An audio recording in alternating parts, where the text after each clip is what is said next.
अजय जी, जयपुर से। राधे राधे महाराज। राधे राधे महाराज जी। महाराज जी, जब हम अद्वैत में कहते हैं एकोहम बहुश्यामा, तो क्या इसका मूल अर्थ है कि सब एक से ही बने हैं और एक से अनेक होने का कारण है इच्छा शक्ति, भगवान की मन की इच्छा?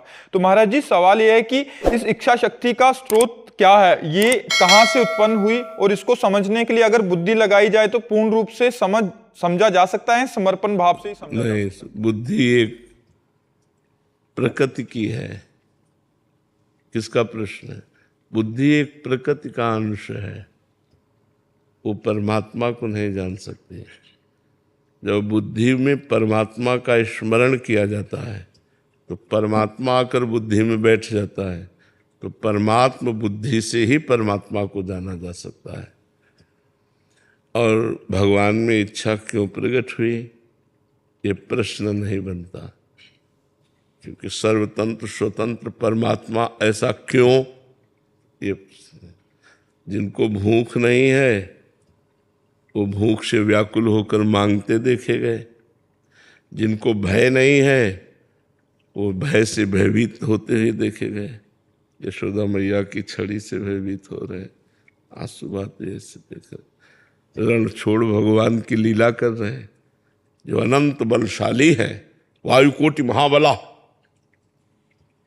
गोपाल शास्त्र नाम में भगवान का एक नाम आता, वायुकोटि महाबला, करोड़ों वायु देवताओं जैसा बल। एक वायु देवता तो पूरे त्रिभुवन को हिला। वायुपुत्र पवन पुत्र हनुमान है ना, पवन पुत्र भीम है, तो पवन देव कितने बलवान होंगे, तो वायुकोटि महाबला। ऐसे भगवान रण छोड़ के लीला करते हैं, तो क्यों भागे? जो अनंत ब्रह्मांडों का भरण पोषण करते हैं वो माखन चोरी की लीला करते हैं। तो भगवान पर क्यों तो प्रश्न नहीं किया जा सकता। भगवान ने इच्छा की क्यों की, एको हम बहुश्यामा। जब खेलने की इच्छा होती है तो खेल अकेले में नहीं होता है। खेलने की जब इच्छा हुई भगवान की तो अपने आप को ही जड़ चैतन्य के रूप में विस्तार कर लिया, और वो अपने आप में खेलते हैं, अपने आप से अपने आप का पालन करते हैं, अपने आप से अपने आप का संहार कर लेते हैं। यही ज्ञान जिसको हो जाता है वो निर्भय निश्चिंत निशोक होकर जीवन मुक्त महात्मा हो जाता है। बात समझ रहे ना बच्चा? तो भगवान ने ऐसा क्यों, ये प्रश्न नहीं बन सकता, क्योंकि फिर तो हमारे अंदर संशय ही बना रहेगा। भगवान की दिव्य लीलाएं हैं, ऐसा भगवान ने क्यों किया? तो भगवान क्यों नहीं है? भगवान है स्वाभाविक बालवत चेष्टा होती है। जैसे बालक घरौंदा बनाते हैं ना मिट्टी के गांव में, और थोड़ी देर के बाद मन भर गया, वैसे वैसे क्यों चल रही है। बैलगाड़ी जाती है, बैलगाड़ी में बैठ के आधा किलोमीटर दूर जाते, फिर वहां से पैदल लौट के आते और उनसे पूछो क्यों? बालक है, बालवत चेष्टा हो रही उनकी। बालक है, गाड़ी में बैठ के गए आधा किलोमीटर तक, फिर वहां से उतरे पैदल चले आए। तो ऐसे बालवत जैसे चेष्टा पर प्रश्न नहीं उठ सकता कि ऐसा क्यों इतना घरौंदा बनाया, 1 मिनट में बिगाड़ दिया। बैलगाड़ी में जब पैदल ही आना है, लौट के तो चढ़ के क्यों गए? तो जैसे बालवत चेष्टा पर हम प्रश्न नहीं कर सकते, ऐसे भगवत चेष्टा पर हम प्रश्न नहीं कर सकते। भगवान का कोई संकल्प नहीं होता, भगवान की कोई इच्छा नहीं होती। जब सृष्टि का समय आता है तो यही प्रकृति जो भगवान के हृदय में योग निद्रा रूप में है, वही इच्छा प्रकट करके उनको जागृत कर देती है। भगवान की इच्छा क्या है? माया। भगवान की इच्छा क्या है? यही प्रकृति। यही प्रकृति भगवान के हृदय में इच्छा उत्पन्न कर देती है, संकल्प बनता है, एको हम बहुश्यामा, मैं एक बहुत रूपों में हो जाऊं। ये सब पूरा विस्तार हो गया भगवान का। और जब संकल्प होता है कि मैं बहुश्यामा एको हम, तो सब समिट जाते हैं संहार हो जाता है, सब महाप्रलय हो गई। अकेले योग निद्रा में भगवान शैल करते रहते हैं। महाराज जी, ईश्वर के आत्मसमर्पण से पहले अक्सर हमारे साथ तो ये होता है कि पहले बुद्धि लगाने लग जाते हैं हम, तो उसकी वजह से खूब लगाओ बुद्धि। जैसे मान लो मछली है तो समुद्र में तैरे तो खूब तैरे, उसके लिए बहुत है। तो भगवान ज्ञान समुद्र, कितनी बुद्धि लगाओगे? तो क्या लगाना चाहते हो बुद्धि? आप बताओ, हम आपकी बुद्धि को दौड़ बता दें। दौड़ो, क्या लगाना चाहते हो, कहाँ लगाना चाहते हो, क्या जानना चाहते हो, क्या पाना चाहते हो? बुद्धि लगाते लगाते आखिर में यही समझ में आता है कि वो काम नहीं करती है, आत्मसमर्पण ही काम करती ये बात, ये अब आप सही रास्ते पे हो। बात यह है कि हमारी बुद्धि बहुत छोटी है, प्राकृतिक है। उस पर ब्रह्म परमात्मा को राम अतर्क बुद्धि मन बानी, बुद्धि और मन की तर्कना से हम परमात्मा को नहीं जान सकते। हम परमात्मा की शरण में होकर परमात्मा को जान सकते हैं, क्योंकि सोई जाने जे देह जनाई और जानत तुम्हें तुम्हें हो जाए। परमात्मा जिसको गुरु रूप से जना देता है वही परमात्मा स्वरूप हो जाता है, क्योंकि हम सब परमात्मा स्वरूप ही हैं। भ्रम से हम अपने को स्त्री पुरुष मानकर इस माया के प्रपंच में फंस गए। तो अब अपने को परमात्मा स्वरूप कहना एक पाप सा लगता है, ये भ्रम हो गया, भ्रम हो गया। और जब साधना होती है तो वो क्या दूसरे लोग कहने लगते हैं कि ये मनुष्य थोड़ी है, संत थोड़ी है, तो साक्षात भगवान है। क्यों? क्योंकि वो साक्षात भगवान में तन्मय हो गए तो भगवत स्वरूप हो गए। जानत तुम्हें तुम्हें हो जाए तो भगवत स्वरूप हो गए। भगवत स्वरूप थे, भगवत स्वरूप रहेंगे, भ्रम के कारण ऐसा हो गया। ये साधना से क्या मिटता है? भ्रम। ये जो नानात्व का भ्रम हो गया है, ये भ्रम मिट जाता है। एक हर सवाल का उत्तर एक आवे, चाहे अष्टांग योग से, चाहे सांख्य योग से, चाहे भक्ति योग से, चाहे कर्म योग से, तो आपकी साधना सही है। अगर एक नहीं आया तो साधना सही नहीं है। एक ओहम, वो एक ही परम। जैसे भक्ति में सब जगह वही जड़ चैतन्य में मेरा इष्ट विराजमान है, बस दूसरा कोई, दूसरों न कोई। मेरे तो गिरधर गोपाल दूसरों न कोई, वही गिरधर गोपाल सब रूपों में विराजमान है, दूसरा कोई नहीं। पहले भगवान की शरण होने के लिए सदगुरु की शरण में हुए, क्योंकि हमें शरण होना भी तो नहीं आता। हम कहते भगवान की शरण, तो हमें शरण होना भी नहीं आता। तो पहले हम सदगुरु की शरण में हो, फिर उनकी बताई हुई पद्धति से साधना करें और भगवान की कृपा हो। उसमें साथ में ये भी है, भगवान की विशिष्ट कृपा हो तो ये ज्ञान उसको अनुभव में आ जाए। अनुभव में आ जाए तो माया मुक्त हो जाए।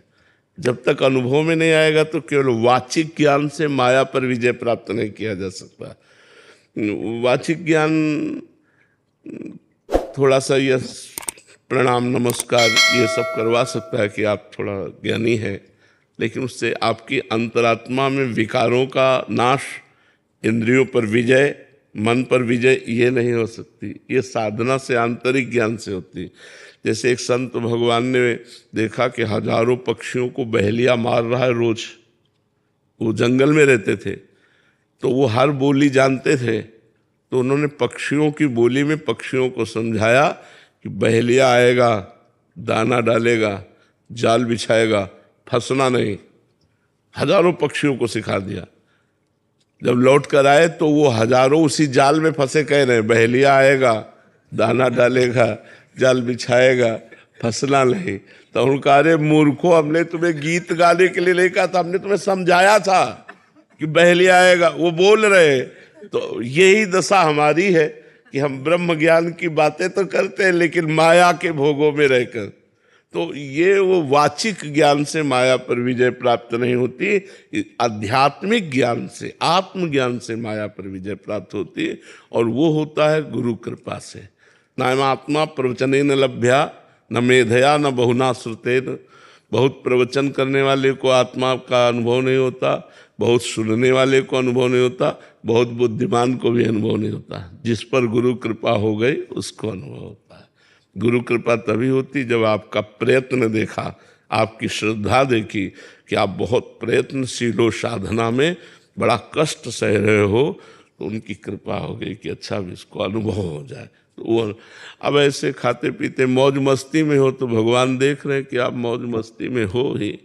जब आप व्याकुल हो जाओ उस तत्व के लिए कि मुझे तत्व ज्ञान चाहिए, भोजन अच्छा न लगने लगे, जीना अच्छा न लगने लगे, तो भगवान आपको तत्व ज्ञान करा देंगे।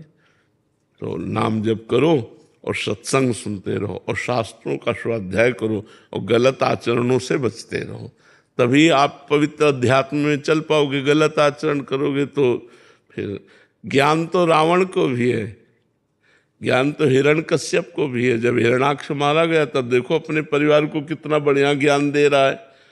हिरणाक्ष वध के बाद जब हिरण्यकश्यप उपदेश करता है अपने पूरे परिवार को, तो देख लो इतना बढ़िया उपदेश करता है जिसे कोई ब्रह्मज्ञानी महापुरुष उपदेश कर रहा हो, और स्वयं भगवान से द्रोह कर रहा है, ये है उसका ज्ञान। स्वयं भगवत भक्त अपने बेटे से द्रोह कर रहा है, ये है उसका ज्ञान। और ज्ञान उपदेश कर रहा है पूरे ब्रह्म स्वरूप होकर के। कंस को ज्ञान नहीं है क्या? इतना सुंदर उपदेश कर रहा है जब वसुदेव देवकी के चरण पकड़कर बाद में, तो बड़ा बढ़िया उपदेश कर रहा है। तो ज्ञान तो सबको है, लेकिन वो वाचिक अध्यात्म ज्ञान हो जाए। ज्ञान स्वयं के लिए है, काम क्रोध आदि पर विजय प्राप्त करके और भगवत स्वरूप में स्थित हो जाने के लिए ज्ञान है। जब स्वयं विषय त्यागी, स्वयं भगवत भजन परायण, स्वयं आत्मज्ञान, फिर वो जब किसी को आत्मज्ञान देता है तब उस पर प्रभाव पड़ता है। तो इसीलिए उपदेश जो हम शास्त्रों के पढ़ते हैं या संतों से सुनते हैं, ये लाभ हमें तभी देंगे जब गलत आचरणों का त्याग कर हम भजन में लगे। अगर भजन नहीं, गलत आचरण और बोले हम सत्संगी हैं, तो फिर वो सत्संगी नहीं। वो एक सेठ जी रोज सत्संग में जाते थे 20 साल से, नियम था सत्संग का। तो 2-3 दिन के लिए कहीं रिश्तेदारी जाना था, तो लड़के से कहा हमारा नियम न टूटे, तुम सत्संग चले जाओ। तो लड़का सत्संग में गया तो सुना कि यदि गाय चर रही हो तो उसे डंडा मार के भगाओ मत, यदि गाय कुछ खा रही हो तो आप उसे पीटिए मत, भगवान उसे कई गुना आपको देंगे, क्योंकि गाय धर्म की माता है, धर्म माता है। और उसने बेचारे ने सुना तो वो तीसरे दिन उसका पिता आ रहा था, इतने में एक गाय, परचून की दुकान थी, तो आटा के बोरे में मुंह लगाए तो हाथ जोड़े खड़ा था वो। उसने आया और अंधा है, गाय खा रही आटा। बोले सत्संग में कहा था कि गाय यदि खा रही हो तो मारे। बोले 20 साल से सुन रहा हूं, तुझे 2 दिन में सत्संग, 20 साल से सुन रहा हूं। केवल सुनने की बात है, वो उतारने की थोड़ी है, बाल डंडा।